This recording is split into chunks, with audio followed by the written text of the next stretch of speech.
Hello, and welcome to RLP is Healing.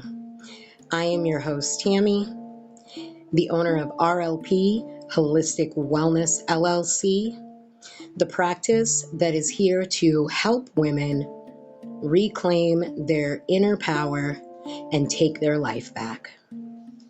Many of us are called to create change in the world, but we don't talk enough about the personal cost. Today, we are diving into what happens when burnout hits and how we can reclaim our energy, our sovereignty, and our inner peace. In this episode, you will hear Missy talk about how she went from burnout to sovereignty. Take a moment to sit back and enjoy. Hello, and welcome to RLP is Healing. It's your host, Tammy, and today I am being joined by Missy. So, guys, I met Missy on TikTok, as you guys are probably not surprised, but she made a comment that really hit home for me, and I felt the connection. She's an activist turned yoga teacher and meditation teacher. And guess what? She's also the creator of the 30-day path to sovereignty. I'm really excited for you guys to listen to this interview, to join us as we talk about burnout to sovereignty. Hey, Missy, how are you doing? Hi, Tammy. Thank you for having me on. Such an honor. Oh, I'm super excited to have you on today. So I want to jump right into it because I believe that your story is truly one that is amazing. Also, guys, she has a blog and the blog is fire. I have read it twice already. And I want to just jump into it. If you could describe your journey in one word, what would it be? Multidimensional. Ooh, I like that. We Why? have so many, we have so many lives in the one. Mhm. Because I used to be a wife. I used to be a mom. Now I'm a grandma. Now my kids are grown. Now, I used to work a 9 to 5. Those are all different lives. I used to be an activist that had a nonprofit back in Indiana. And now I live in North Carolina on a 20-acre farm with some chickens and bunnies and dogs and goats. And I grow my own food and I don't like to go to town. And so it's multidimensional. Many timelines, many dimensions, many versions of me. I love that. I feel like you're living the dream. That is my dream. 20 acres, small house, and a whole bunch of animals, growing my own vegetables, and just enjoying the peace. So we talk about burnout and we talk about being here. We're wanting to create change in the world and everything like that. And I want to know what drew you to activism and advocacy. Well, it was having grandchildren. So as a parent, a very busy parent, I was very busy, with work and putting food on the table. They love to keep you busy like that so that you're not really paying attention to what's going on out there. Mm-hmm. So like I just pretty much was naive as a parent. I did everything that was recommended, everything that everybody said to do, go to well child appointments, all of these things that parents are supposed to do, have a minivan, sign them up for extracurriculars, go to church, we got Boy Scouts, Girl Scouts, whatever, and make sure they're clean and help them with their homework, all of those things. And so I wasn't really, aware of everything out in the world. I was very busy just being a mom and going to work and doing all those things. But when I had kids, they would stay home and babysat them for my oldest daughter. I began to see that you learn, the older you get, the more mistakes that you make against your gut instinct, and trusting people blindly, because they would never do that.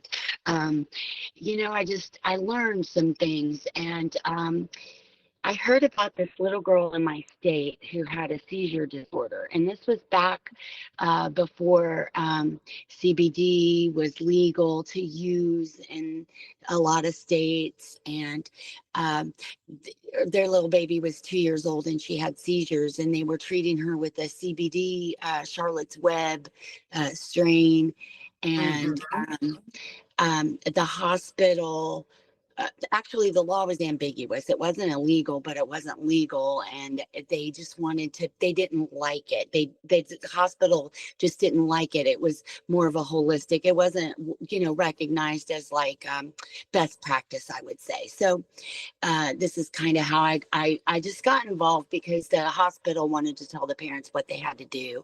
And they called DCS, CPS got involved, and they wanted to tell them that they had to give this child a certain medication, and then give their baby blood draws every week to prove they were given the medication. And it was just overreach, and it was just too much. And Oh, wow. yeah, so what I established in Indiana was a nonprofit organization called Indiana for Medical Freedom, and we would advocate for medical freedom in the state of Indiana. Free from coercion, like you have to do this or you can't do that. Doctors saying, I mean, I myself, I didn't really want to do a mammogram. I just wanted an ultrasound, and they're like, yeah, we'll give you an ultrasound if you get a mammogram. I mean, that's like coercion. Oh, wow. Have you ever been told? Jeez. Yeah, and I don't really think that a lot of people know about it, but a lot of people do know about it. And so I don't, and a lot of it is controversial because a lot of people don't think twice. They're just like, yeah, okay, let me go do what the doctor said. Mhm. Let me just go get in line and do that. And uh, I was more of the thought that my body, my choice, Mhm. uh, you know, meant something, especially the bodies of my children. Like, are those not my children, or are those the state's children? Yep, and So that's a it's, problem in the US now. Like, still a problem in the US that parents are facing. Doctors are saying, "I know what's best for your child." And yeah. they're never even with your child, maybe like what, 30 minutes once a month, once And, every two? and they're certainly not with your child if they were to have a negative reaction to something that this doctor forced upon. Mhm. So parental rights are really important. So that's what I fought for. I fought for the rights of parents to make medical decisions for their children that they thought was best, without threat of coercion, without threat of losing their children to DCS because they disagreed with their doctor. We are allowed to ask for second and third opinions. Mhm. You know, um, and so the re- so that's how I got involved in that. To answer your question, it was that I was fighting for the voiceless, the little kids, whose parents are busy at work, and they don't, I was in that I was in a really angry energy, like, how dare you people, how dare you. So I was all fired up. I didn't care who I made mad. I went down to the state house because somebody had to, and I'm like, no, the answer is no. We are not Mhm. doing that. That is overreach. You you wouldn't believe how many laws pass at our state houses just because there's no one there to oppose.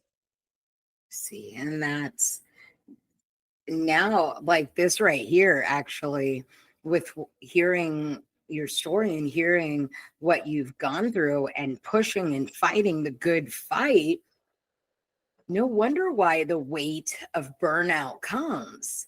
So that's where I'm going into next. When did you start to feel that weight of burnout? People are afraid to speak out. I had moms that said, my husband won't let me come down. My husband won't let me come to the state house.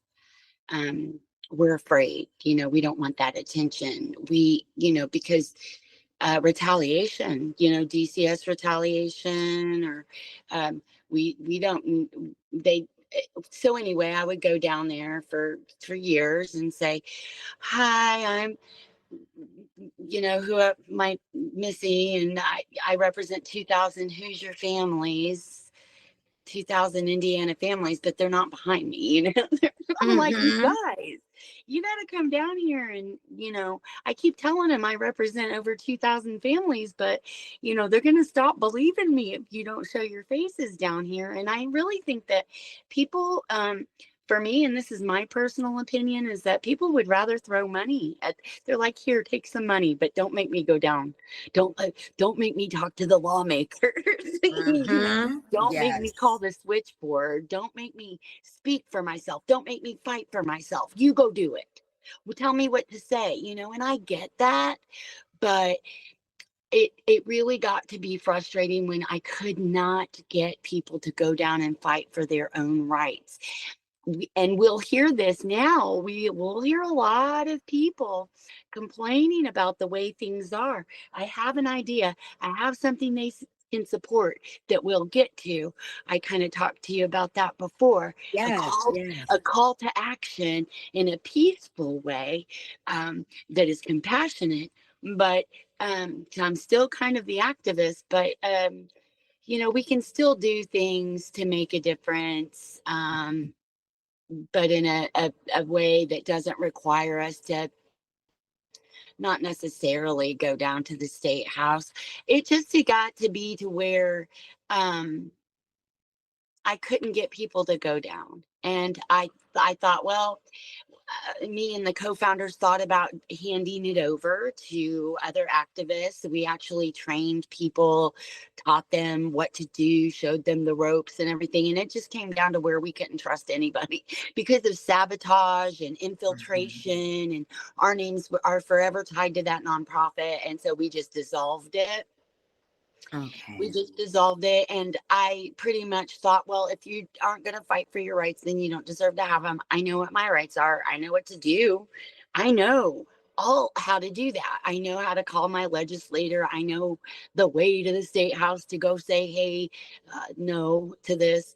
And, if people want to know how to do that, I'm happy to help them. But the days of me going down and doing it all by myself,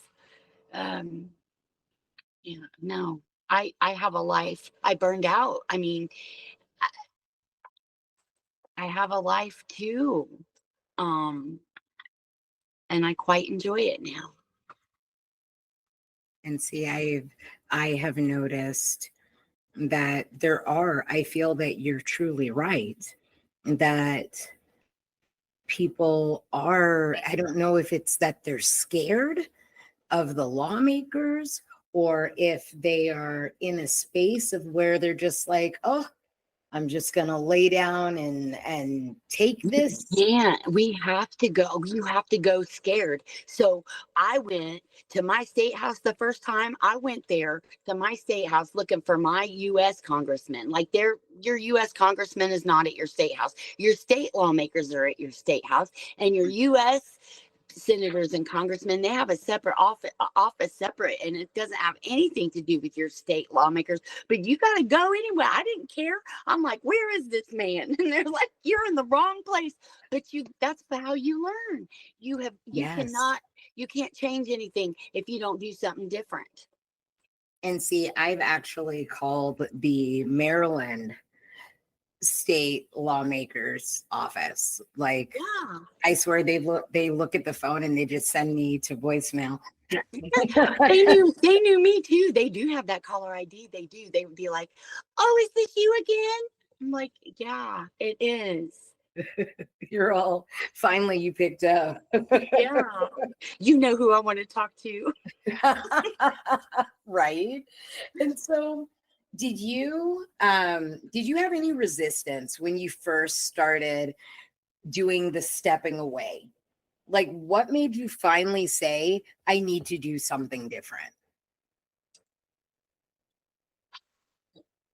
it was a vibe. It was I kind of felt like that I knew the situation. Have you seen Cold Mountain? The movie? No, I have not. Oh, well, there's a line in there where Renee Zellweger, she just says, the Lord won't let it stand this way for long. And I just really felt that. I just really felt like, well, this just can't go on that much longer. These people are too aggressive. They're going to shoot themselves in the foot. I think I just need to go on and declare victory because you know, really I am declaring victory because I know how to say no. I know what my rights are. So like what I did was I just declared victory and walked away. Mm-hmm. I already won. I already won because I learned what I needed to know. I knew how to protect myself. I knew that my children and my grandchildren are fine because we're, a unit, and we all, I got my kids and my kids got their kids and we're fine. So I was just able to just declare victory, and it's really transcending the mundane. It's so yoga. Right. I But was I like, didn't, "Ooh, I feel that." but I didn't know that at the time. I didn't know anything about yoga at the time. Ooh, and that's where we're gonna go into next. What was your first step toward healing?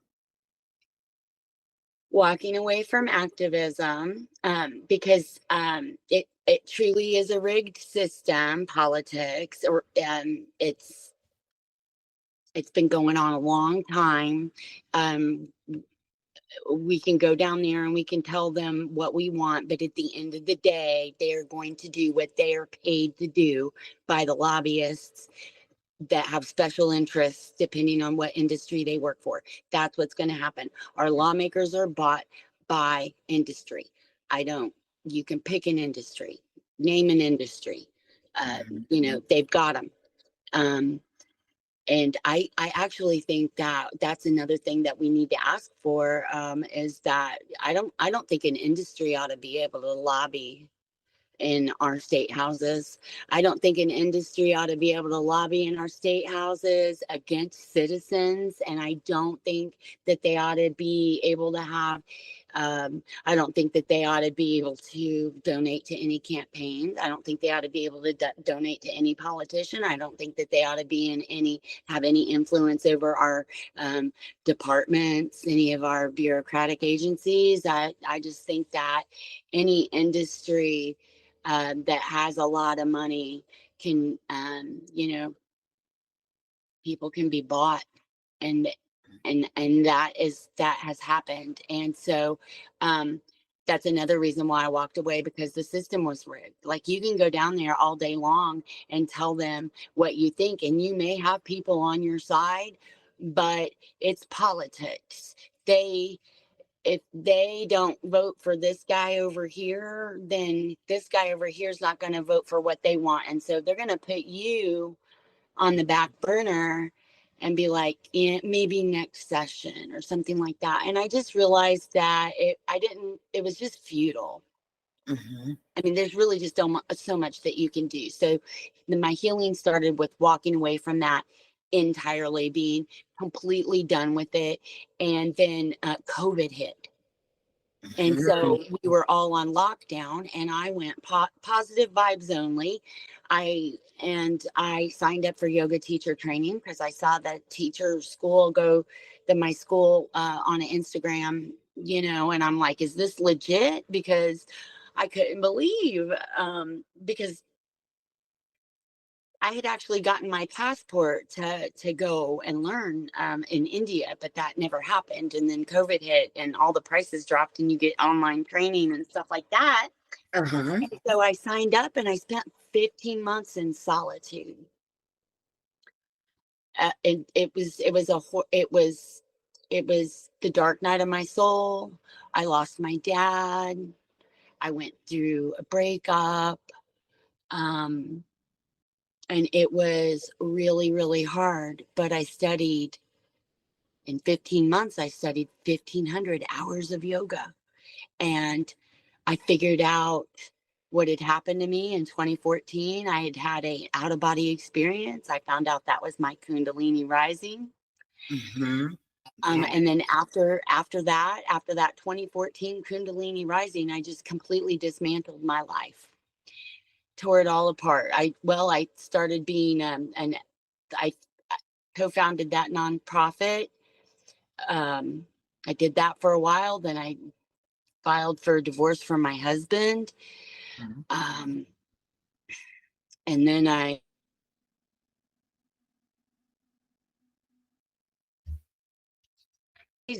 you don't have a solid, steady foundation, and you're a wreck, and your life is a wreck, and nothing is, then you just, what I did was I dismantled everything that wasn't in alignment, and I just rebuilt.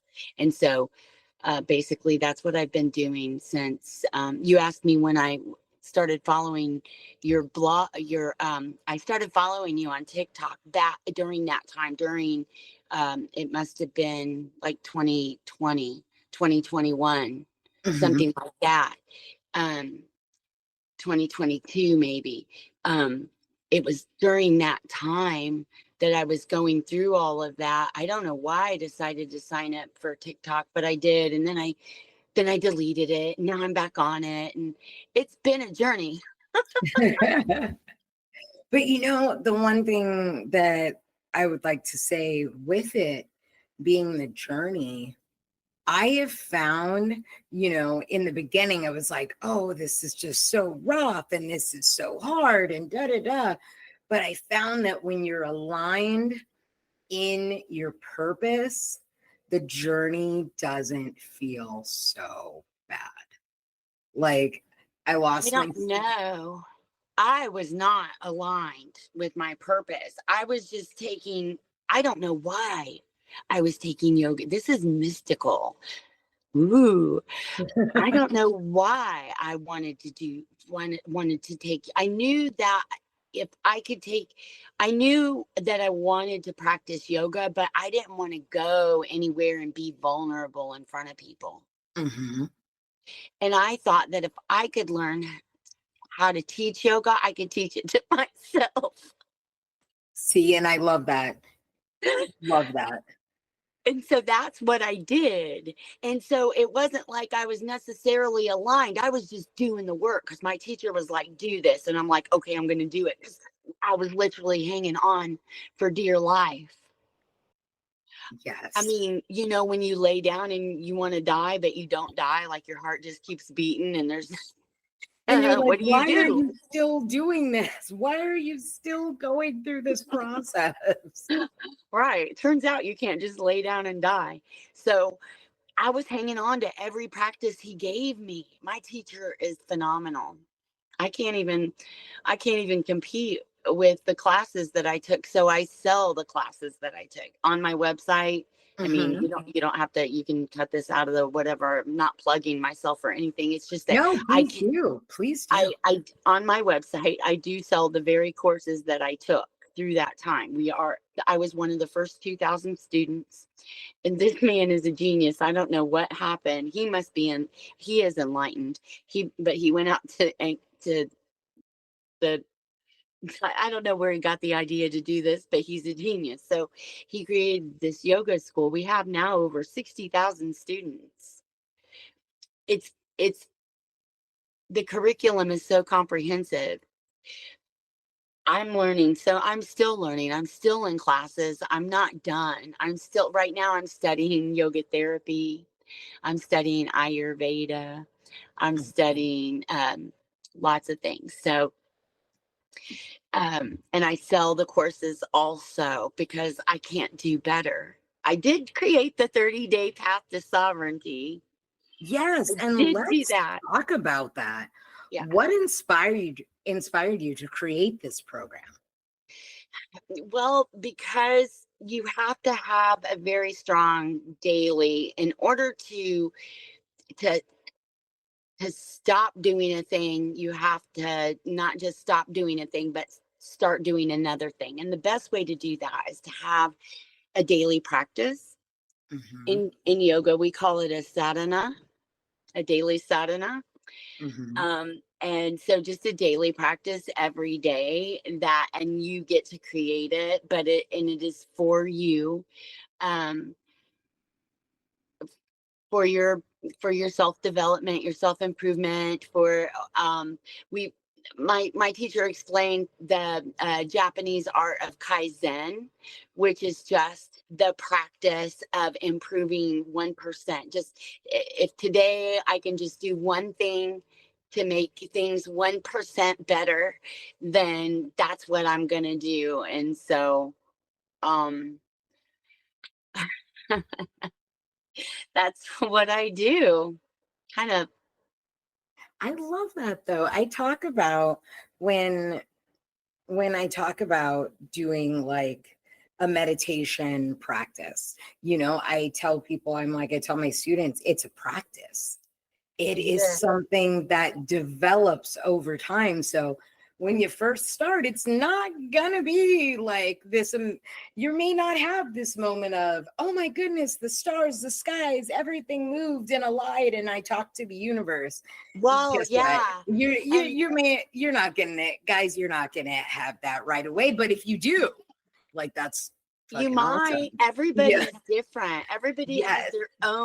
their own experiences. Like, and so my teacher wouldn't even let us talk about it. He'd just be like, "That's great," He'd just be like, "Okay," because everybody is going to see things differently in their own inner, Yes. their inner, you know. I may see an angel, you may see a dragon. Somebody, you know what I mean? Right. And So that's the thing. It's the practice. It is and the right. And practice. yeah, and so that's what you do. You put in the little elements into your daily practice that are going to get you to where you want to be. So if it's like, okay, I'm going to do 12 rounds of the sun salutations, and I'm going to do 20 minutes of breath work, and then I'm going to meditate for 15 minutes, or I'm just going to count my breath, or I'm just going to. So the 30 days to sovereign, I've actually got lots of courses up here, and it's always going to be 30 days to whatever, because that's how you create new neural pathways. You, by doing a thing for 30 days or so, 30, 45 days, if you do this every single day, it becomes a habit. So that's why I thought 30 days to sovereignty. If people dedicate time each day for 30 days to get themselves out of the burnout and into the contented peacefulness of their own inner stillness, then they will be much happier at the end of those 30 days, and they may be able to go fight another day. I love that. So how does it help people step into to sovereignty and prevent burnout? Tell us a little bit of a breakdown of the program. Well, every day you take control of. There's certain practices that you take advantage of every single day to take control. Like, for example, one of the practices, 24-day detox. So no fighting with people on social media about your cause, no news consumption. So I mean, how many times can we fast in a month from doing that? How many 24-hour increments can we work in? Can we do that once? How many times a week? How many 24-hour periods can we do in a month where we do not we do not consume social media, news outlets? We do not engage in the fight. So for 24 hours, what could you be doing?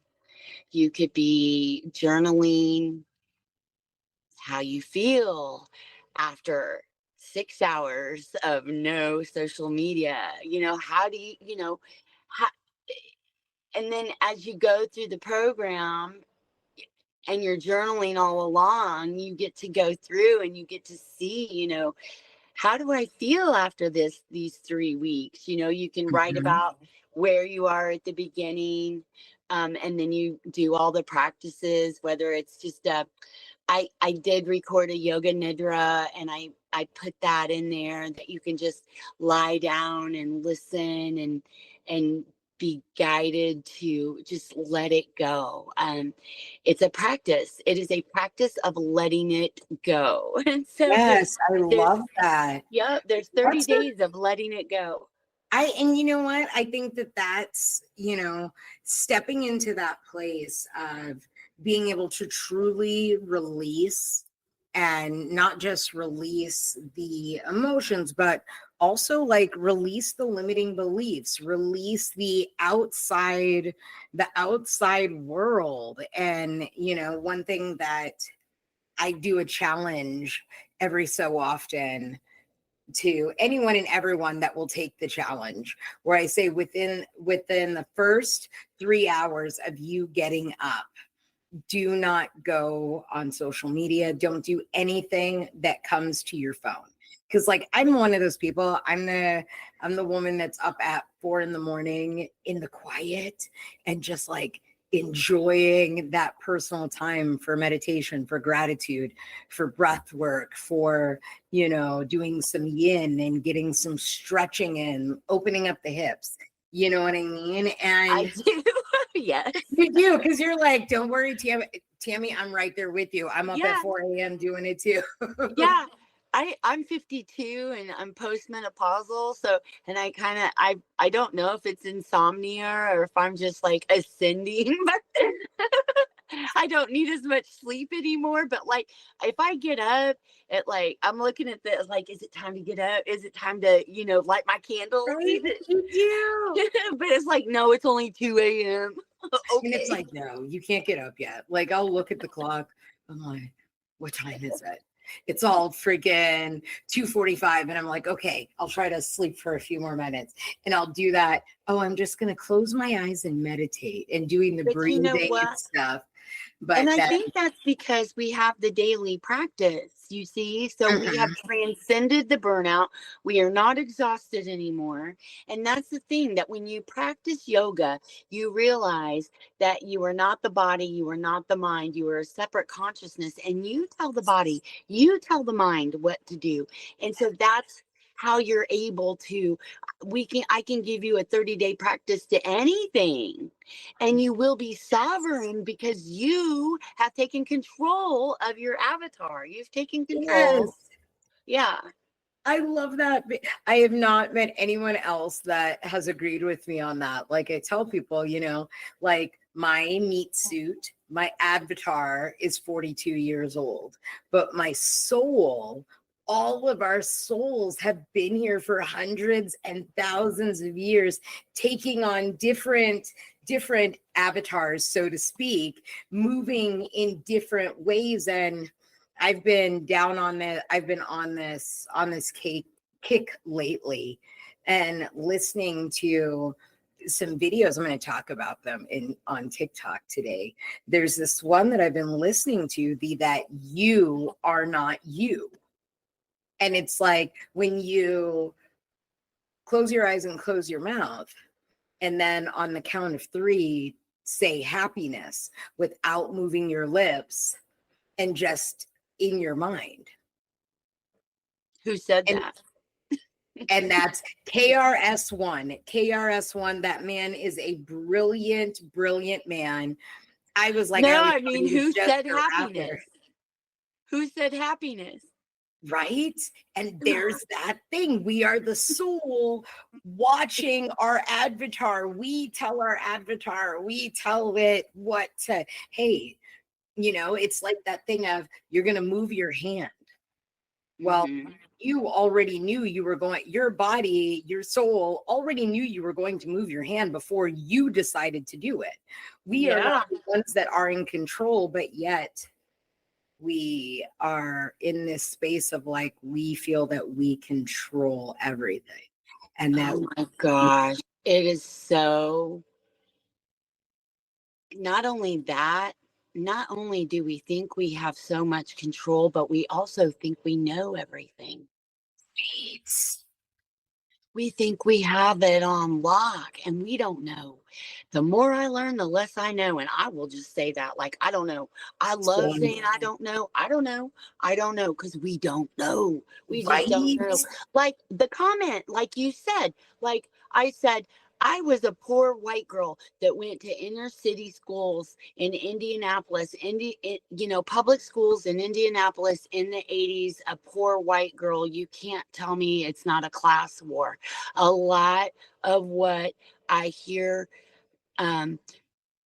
people when they're saying that they were saying it's racism, a lot of what people describe as racism, I felt it's a class war. It's against the poor.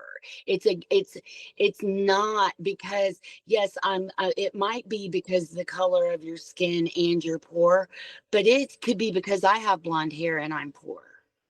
You know what I mean? I also felt like that. I feel a lot of the ways that people say they felt, but I'm like, but I'm not black. But I'm not black, but I felt that way. So it had to be because I was poor. And that's why I say you can't tell me it's a class war. But then I will tell you also, I don't know. Because, if anybody's read the 4 Agreements, how it says that everybody is having their own experience, and everybody is looking through their own lenses. And so that's why I will never die on a hill again, because like all things are true. Everybody's validated. Everybody.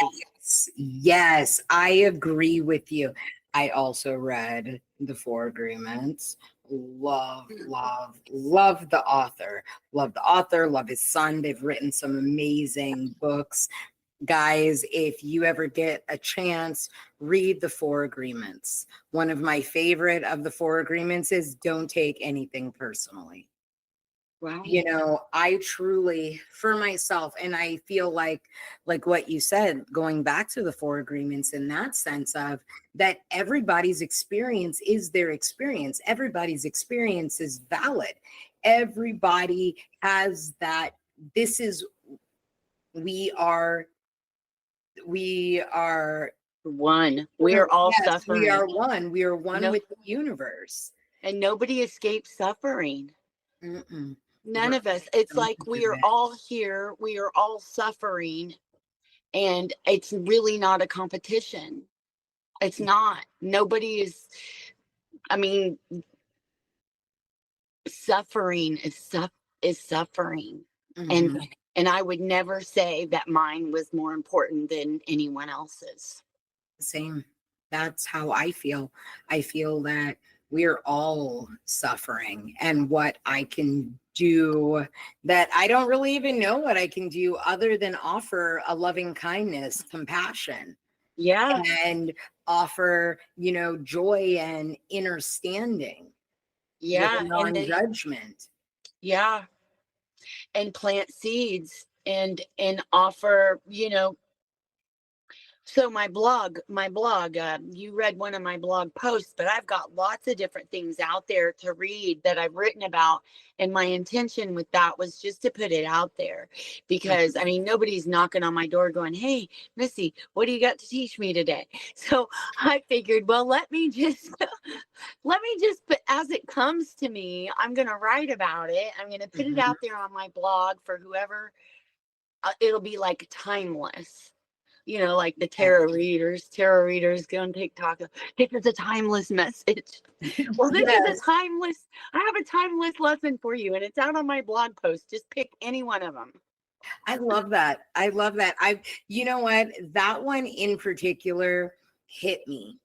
And I'm going to tell the listeners why it hit me in just a second, because I want to ask you, what is something the listeners can do to begin reclaiming their energy?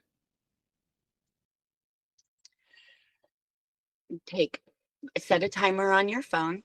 Get your timer, or everybody has a timer on their phone or on their wrist or whatever, and set it for any time. Pick 11:11, or 2:22 or 3:33. Pick any old time you want.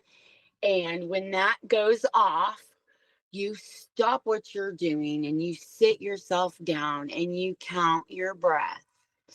And it would be inhale and exhale would be 1. And when you get to 10, you can start over at 1. And if you forget where you are, you can start over at 1 and then do this for 5 minutes. And you can do this for 7 days. And I would say that if you can stop yourself from doing whatever it is that you're doing and sit yourself down for 5 minutes and count your breaths, then you are home free. You're well Oh, on your way. dude, I have to tell you, Missy, I love it when I get to talk to someone that does similar I don't know, similar Well, we must have had purpose. good teachers. Yes. You know what? I had some amazing instructors, and I couldn't ask for better teachers. Better, Yeah. and I don't even like to call them teachers. They were my mentors, my guides Yeah. to working on self and Wholeness. Yes. They shine the light on the path. And that's what I want to do. That is what has been put on me to do. Like, I cannot walk the path. I can't be going to the state house and talking to your rep and saying, hey, now, Mrs. So-and-so wants this, that, and the other. But I can shine that light on the path and tell you, go that way. Yep. And I can show you where to go. It's that thing that they always say, you can take a horse to water, but you can't make it drink. That's right.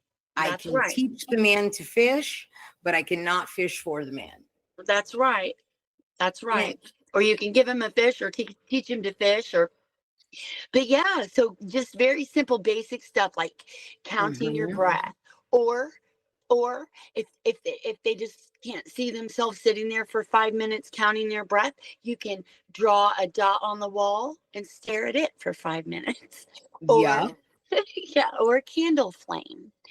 Light, yeah, just gaze into the flame of your candle for 5 minutes and try not to blink.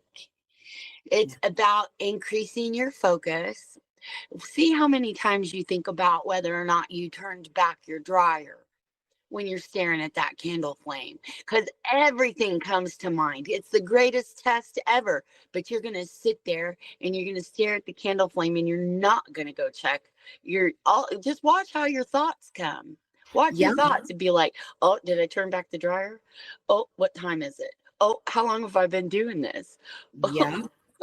And that's the one thing, listeners, I want to debunk the one thing that everybody hears when it comes to practicing meditation.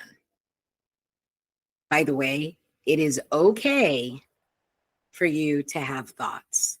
It is part of the process. Your mind is going to ask you questions. It's going to tell you stuff. Guess what? Think of a 2-year-old and smile and come back to the breath. Your mind's going to do that. And you know what? It takes time, because this is a practice. These are practices to help you with reconnecting with your mind, your body, and your nervous system, and bringing you to present moment.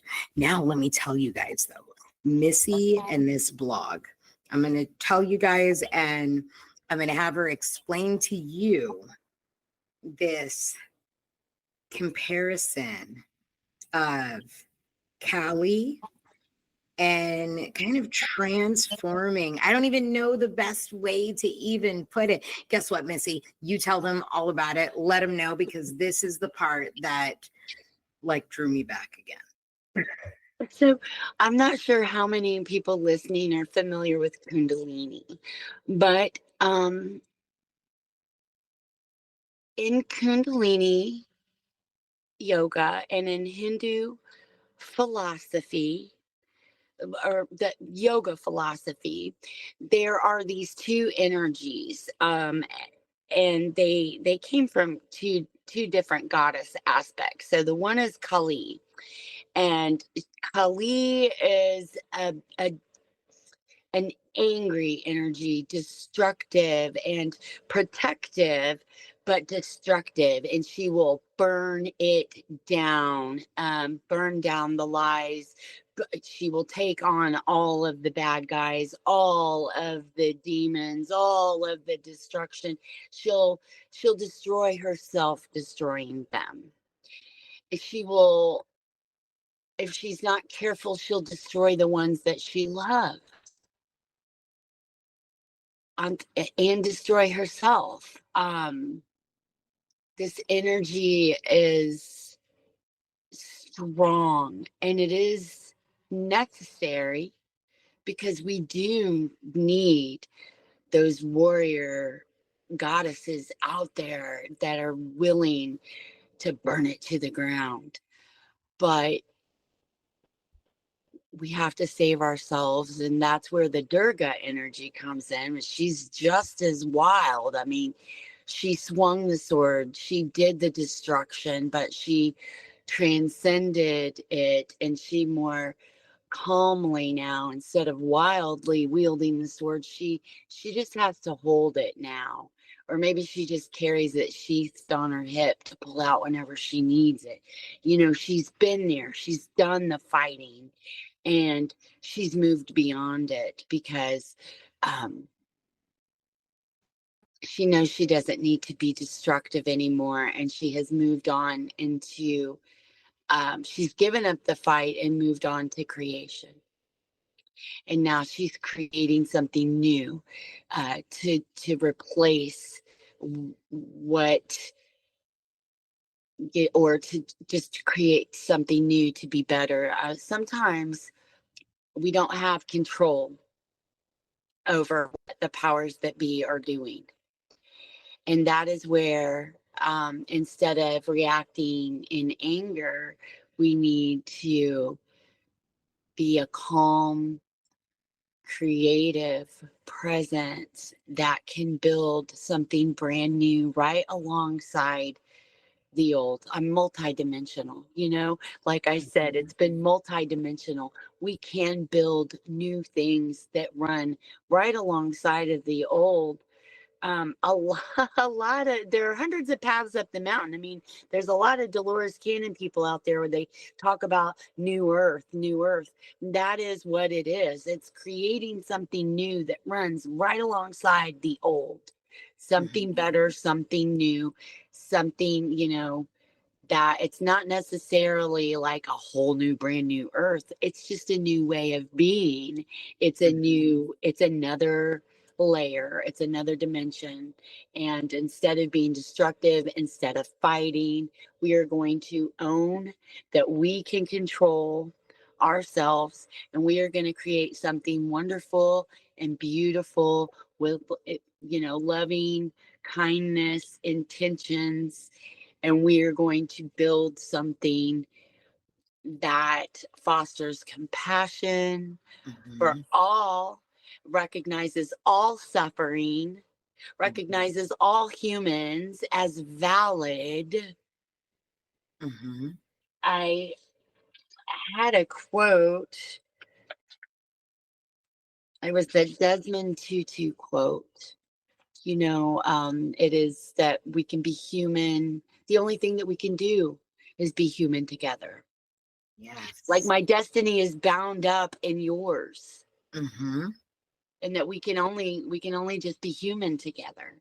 Yes. And so we've all seen what, you know, war does, and we've all seen what fighting does. And it just, I really believe that the answer is love. I really believe that the answer is peace. And I know that a lot of other people believe that too. And so I just want to offer an idea or a solution.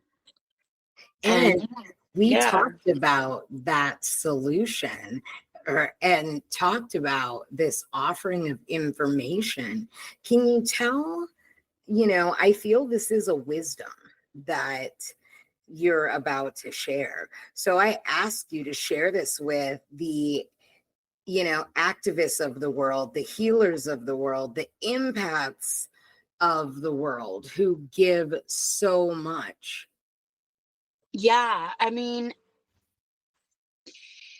we try to be equanimous, right? And we try to rise above and transcend the mundane. And we really don't want to be involved in the material problems of the world, but we have to live here. We have to live here, and we have a job to do here. And we have to leave it better for our children and our grandchildren. And so I I have moved from the destructive, like I'm not storming the state house going, hey, no, not joining rallies. It's more of a just but I realized when I thought of this idea, I thought, oh, look, you're still an activist. You really didn't walk away, did you? Well, I mean, I kind of did, but this is still a really good idea. I don't really want to be a leader. I don't want to lead a movement. I'm not doing that. But this is a good idea. And if people want to support it, they can support it. So I was made aware of an open source forum called Policies for the People. It's policies4thepeople.org, I believe. And anybody can go out there and write down an idea that they have for different like if they have an idea about economics, if they've got an idea about anything that you have an idea about, you can just float your idea. So that's what I did. I went out there to this open forum and I wrote an idea for a policy. And the idea is this. Sorry. I had the idea that we needed a United States Department of Compassion. Because we have a Department of Defense, but we don't have a Department of Healing. And we fund war, but we don't fund peace. And it's really not about politics so much as it is about humanity. So what is the Department of Compassion? It would be a government institution dedicated to unity, ethics, and human dignity. And why that matters is because if policies shape the culture, then we need policies that reflect compassionate governance. And I have offered 3 core pillars. The first one being loving kindness policies rooted in human dignity and well-being. I mean, we're talking about ideas that like Mother Teresa had, ideas that Gandhi had, or the teachings of Jesus.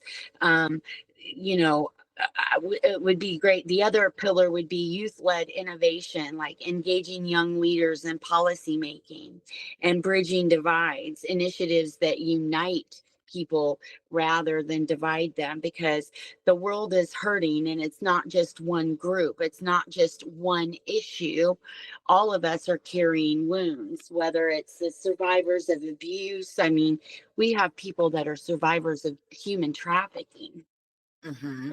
We have people that are war refugees that have fled their countries from war.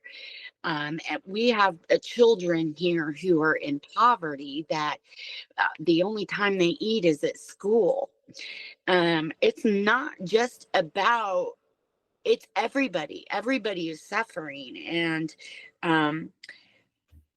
And so, again, it's about human dignity. It's not really about politics, but we all have a job to do here, right? So kind of we got to get into politics. And it would be a really good idea if we could all just take our kind, loving, kind, peaceful voices and said, hey, will somebody in charge look at this, because this is what the people want. So I have a link that I'll be providing to you where listeners can go out to the policies for the people and actually sign up to write their own ideas, or they can support my idea. I also have a link where people can look up who their lawmakers are in case they would like to contact their lawmakers for any reason and say, hey, this girl has a good idea about this Department of Compassion, and maybe we need to look at that. Lawmakers really like it when you take the time to call them and tell them what's important to you. They really, really do. I know that at the state level, but I think that people are listening right now at the federal level too. So I think it's pretty important that you call all of your representatives and let them know what's important to you, everything that's important to you. That's why they are there. They want to hear from you. They love your homemade signs. They love it when you take your kids out of school and go to the state house to talk to your lawmakers and to meet with them. I'm not trying to rally the troops or anything like that, or full-blown activism again, but there are people that are listening that might want to know what that's like. And like I said, I did it scared. I went to the wrong place looking for the wrong guy, but you learn. That is so true. I really, Missy, this has been an amazing experience to talk with you and actually get to connect with you. And people, this is listeners. This is one thing that I try to recommend and I try to put out there, that if you feel, there's no reason to react in anger, you know. I will tell you that the old me, the old version of me, would have read Missy's comment and been like, what are you talking about? But then I realized in when I read it, and I was like, oh, maybe I'm going to need to make a response video. So I made a response video, and that video expanded to something even more, to where I was finally able to talk about a view that I have, which is that we all have been stripped of our culture in the United States. If you are on TikTok, you can go check out RLP Healing Tammy, or Tammy RLP. And also too, Missy, where can they find you social wise? Where can you be found on social media? Okay. Well, first of all, Tammy, thank you for having me on. It has been an extreme honor. I mean, you say it's been a privilege, but I feel privileged. So thank you. Yes. Thank you so much. And just to be heard is nice. So thank you. But anybody can find my website. It's miyogini.yoga. And me yogini is a sutra. It's me, M-I for Missy, and then yogini, which is just a female yogi. So it's miyogini.yoga. And so that's my website. You can buy courses. There's teacher training out there of all kinds. I've got lots of courses through my school. They're not my courses. And then under the news tab is all of the blog posts that I've ever written. And then you can always leave a comment on any one of them if you would like to contact me. Or I have a Facebook. It's me Yogini on Facebook. And then on TikTok, I'm Me Yogini on TikTok as well. And so, yeah, I'm pretty easy to get a hold of. And I would be happy to answer any questions about anything. It's not just activism, because like I kind of did give that up. But then I thought about, there's just a lot going on in the world. And I thought, well, somebody needs to say something. So let me just, give this idea. But it's not, if you want to transcend activism, then you can transcend activism and be on the path to peace with my 30-day course that I offer there for free. I mean, because it's just an idea. I mean, it's an idea. You can tailor it however you want to, but yeah, that's out there. And yeah, I'm pretty easy to get a hold of. I like to answer questions. We didn't get to talk about my Kundalini. I had an out-of-body experience. And I floated up above myself. So we'll have to talk. I mean, so I can answer questions about that. Like it took me 7 years to figure out what happened to me. Oh, It took me, yeah. So, like, I love to answer questions about self-realization. I love to answer questions about Kundalini or meditation. Just ask. all you got to do is go to Me Yogini. You can find her on, like she was telling you. And guess what?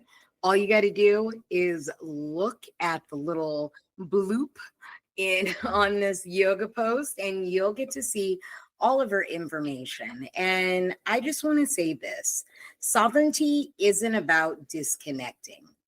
It's about choosing where your energy flows. Yes. What's one way you can reclaim your energy today? And you know what? I encourage you, if you are listening on YouTube or any of the other platforms that this is on, share your thoughts and reflect. So again, thank you guys for being here. This is Tammy from RLP is Healing. Have a beautiful day and happy healing.